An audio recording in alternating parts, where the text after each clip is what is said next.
બોલો મહાકાળી માત કી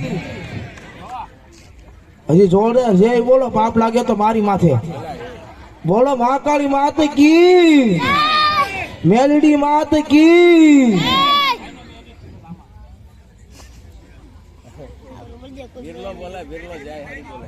મને તાળીઓનો દાદ આપજો તો મને મજા આવશે જેવડો પ્લોટ હોય એવડો બંગલો નો હોય જેવડો બંગલો હોય એવડો મોટો દરવાજો નો હોય જેવડો મોટો દરવાજો હોય એવડું મોટું તાળું નો હોય જેવડું મોટું તાળું હોય એવડી મોટી ચાવી નો હોય એ ચાવી ઉપર આખા બંગલાનો આધાર હોય છે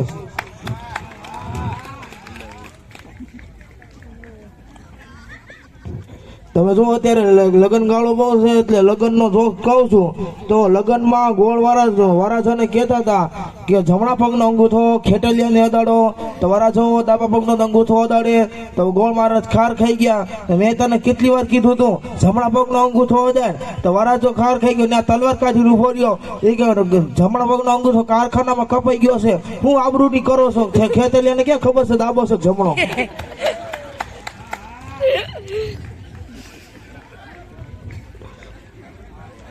એક ભાઈ એના મિત્ર ને કે મારે લગ્ન કરવા છે તો કે હા તારે લગ્ન કરવા છે તો કે હા એ કે મારે લગ્ન કરવા છે તો કે હાલ મારા ઘરે આજ બપોરે મારા ઘરે જમજે એમ કરીને એ લઈ ગયો પછી છે ને એના ઘરવાળીને કીધું કે આ મારો મિત્ર છે આજ મારા ઘરે જમવાનો છે એટલે એની ઘરવાળી તો ખારી થઈ ગઈ પૂછતા નથી ફોન કરતા નથી મને તબિયત બરોબર નથી મને માથું દુખે છે પેટમાં દુખે છે મેં હજી સ્નાન નથી કર્યું કપડાં નથી બદલ્યા અને પૂછતા વિના લઈને ધોડા આવો છો ત્યારે એમ કીધું કે તું મોંઘી રે આને લગ્ન કરવાનું ભૂત વાગ્યું છે કે આને ડેમો જોવા લઈ આવ્યો છું પછી કીધું કે હવે તારે લગ્ન કરવા તો કે ના ના હવે નો કરાયો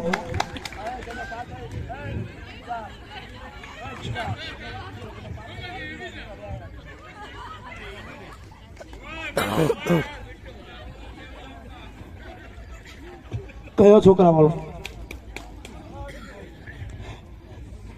હું એક દ્વારકા વાળો જીતુભાઈ ની એક સીનમાં તમને એક જોક કહું છું એક ભાઈ મને જાય પૂછતા હતા કે ભાઈ પાન ખાવાથી પ્રેમ વધ્યા માવો ખાવાથી માન વધ્યા સિગરેટ પીવાથી સુંદરતા વધ્યા દારૂ પીવાથી દોસ્તી વધ્યા ગાંજો પીવાથી જ્ઞાન વધે ચરસ પીવાથી ચમક વધે દારૂ પીવાથી દોસ્તી વધે પછી મારા દાદાએ કીધું કે આ તમે બધું ખાવ તો તારા બાપની વાય કાંઈ ન વધે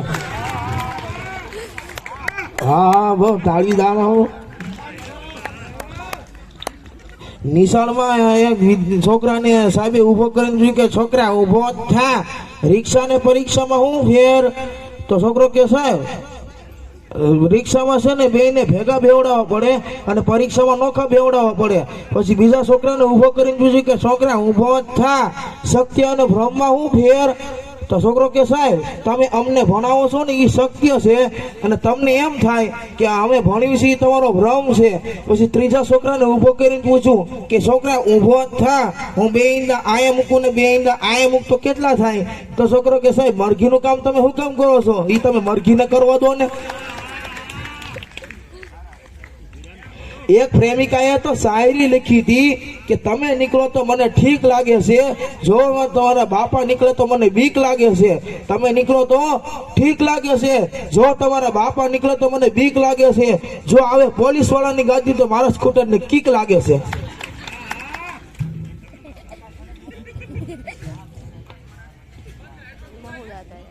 ના અમદાવાદ ઓળખ કહી હું દાદા અમદાવાદ કાર્યક્રમ દેવા જતા હતા ને તમારા દાદાનો ભાઈબંધ છે હોરિયો તો અમે હું એક જગ્યાએ માઇક ટેસ્ટિંગ કરતો હતો તો પછી એ હા માઇક ટેસ્ટિંગ કર્યું મેં કીધું રેડી તો સામેથી બે ત્રણ જણા અરે કહીને રેડી છીએ તમારું નામ એવું પ્રિયંકા આવવાના છે અમે 5 વાગ્યાના રેડી છીએ તમારું કરો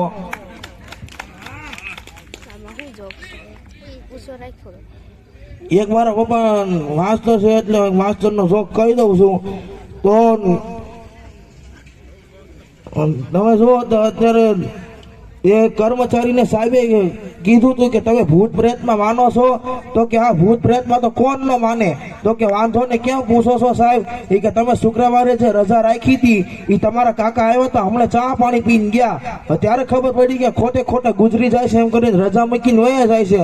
હવે આપણી એક કહેવત છે કે તલાટીમાં તનામના, માસ્તરીમાં મજા, 12 મહિનાની નોકરીમાં 6 મહિનાની રજા.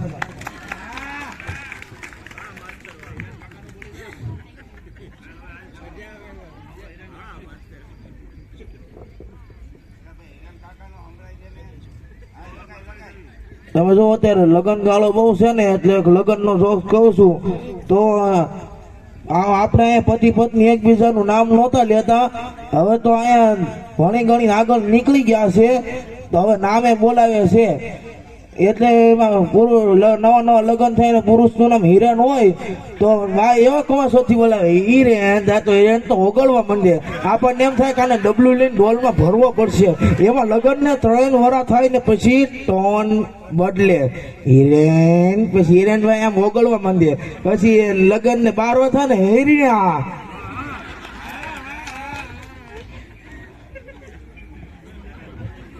આપણે અશોક વાળો કીધો તો ખબર છે કયો? હમણાં એક દરજી બરાબર રેલવે સ્ટેશન ઉભો વાત કરતો હતો. હા, તું ગળું કાપી નાખ, હું આવીને ખીચું કાપી નાખીશ ને કમરે કાપી નાખીશ ને. ત્યાં તો પોલીસ વાળા આવ્યા ને મારીને ધીબી નાખ્યો. તો ઓલો કે મને હું કામ મારો છો? એ કે તારે કોનું ગળું કાપવું છે? કે બોલ તો. એ કે સાહેબ હું દરજી છું, કપડા સીવું છું. કે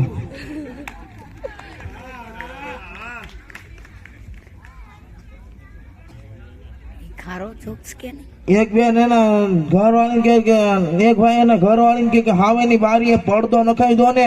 એ કે તારે એક જણ એના ઘરવાળાને કહે કે હામેની બારીએ પડદો નખાવી દો ને. એ કે તમારે વાંધો હું છે? કે નખાવી દો ને. એ કે તમારે વાંધો હું છે? એ કે સામે જે નવો રહેવા આવ્યો ને મારી સામું જો કરે છે, તો કે ઈ પડદા નખાવશે તો એને મોઢું દેખાડ દે ને.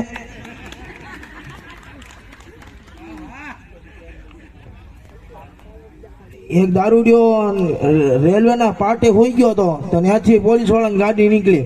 એ કે અહીંથી ઉભો થા, કેમ અહીંયા હોઈ ગયો છું? કે મારે મરી જવું. એ કે તું તારું કામ કીને ભાઈ વેટો થાને.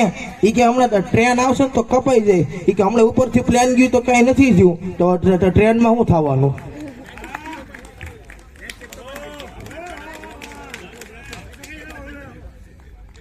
બે દારૂડિયા રેલવે સ્ટેશને ઉભા હતા, તો કે મારે પાણી પીવું છે. તો કે પાણી ક્યાં? તો કે આમ સામે પરબમાં. તો કે પરબ ક્યાં? તો કે આમ સામે. પણ તો કે ક્યાં? તો કે ગામમાં. તો કે ગામ ક્યાં? તો કે તાલુકામાં. તો કે તાલુકો ક્યાં? તો કે જિલ્લામાં. તો કે જિલ્લો ક્યાં? તો કે ગુજરાતમાં. તો કે ગુજરાત ક્યાં? તો કે ભારતમાં. તો કે ભારત ક્યાં? તો કે એશિયામાં. તો કે એશિયા ક્યાં? તો કે પૃથ્વીમાં. તો કે પૃથ્વી ક્યાં? તો કે સામે પાણીમાં. હવે છેલ્લેકમાં દાદા કહી દઉં છું. દાદા મને કે બેટા, ખિસ્સામાં જો લક્ષ્મીકાંત હોય ને તો જિંદગી આપોઆપ પ્યારોલાલ થઈ જાય મન કે, અને કુદરત જો કલ્યાણજી કરી દે ને તો જિંદગી આનંદજી થઈ જાય મન કે.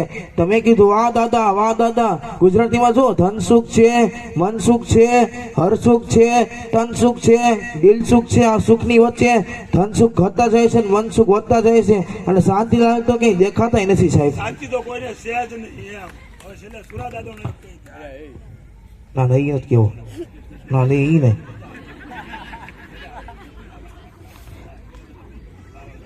સુરાદાદા ખુશ થઈ જાય કહેજો. હા હા, સુરાદાદા સાંભળજો ક્યાં છે?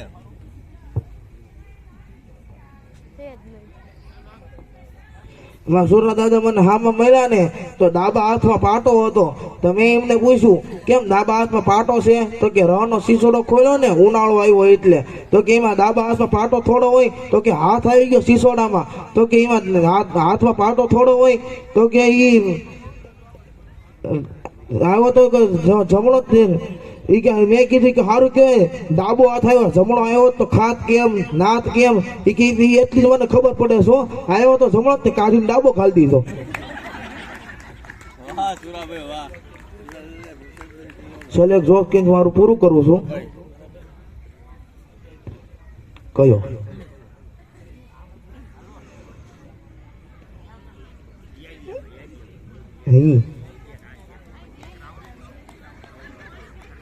અને નિશાળમાં સાહેબે છોકરાને કીધું કે આર્યન તું બહુ તોફાન કરે છો કે જો હું એક દિવસ તારી મમ્મી હોઉં ને તો તને સીધો દોર કરી દઉં તો એ છોકરો કે હાલમાં પપ્પાને લેતા આવીશ.